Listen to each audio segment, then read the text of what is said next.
Entertainment for Friday on BBC1 begins with Wogan, whose guests include Sir John Mills. Then at 7:40, it's Blankety Blank with Samantha Fox, Pamela Armstrong and Henry Kelly. In Dynasty at 8:15, Blake makes an announcement, but Alexis isn't impressed. The champagne was flat.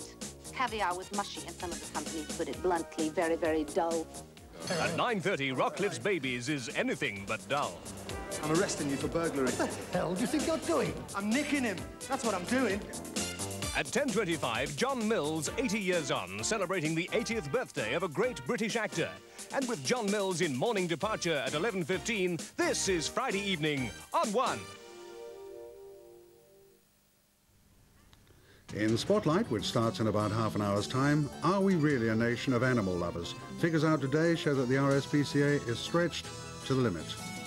And the kindest cut of all, the man who hopes to trim £300,000 off Great Ormond Street's shortfall. Spotlight tonight at 6:35. Olympic Grandstand is on BBC2 now, featuring ice hockey, men's speed skating and women's downhill. This is BBC1.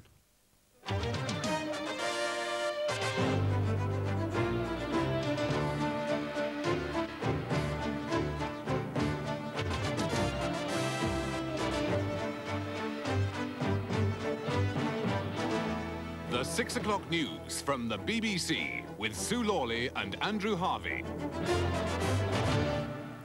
Good evening. The headlines at 6 o'clock. It's been confirmed today that Sir John Herman and other senior RUC officers could face investigation.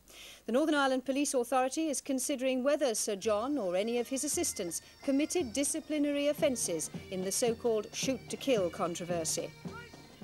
The killing of 5-year-old Margaret Lowther, a teenager, has been charged with her murder.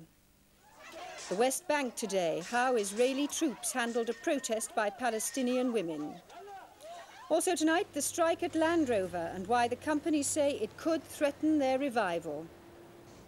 The newest in the Navy, a frigate fashioned from lessons learned in the Falklands.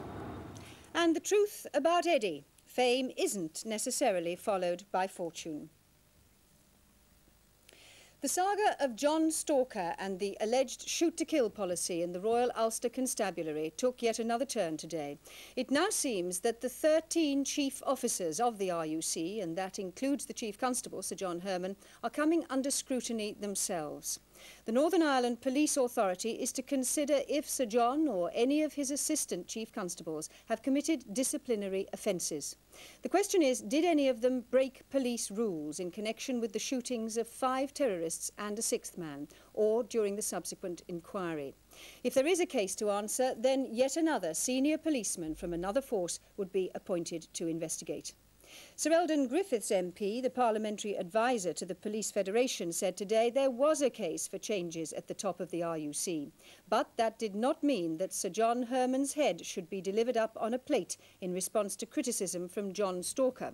Sir John has accused Mr Stalker of printing many untruths, distortions and inaccuracies. For his part, Mr Stalker, who conducted the first and controversial inquiry into the alleged shoot-to-kill policy, has been defending the accuracy of his allegations.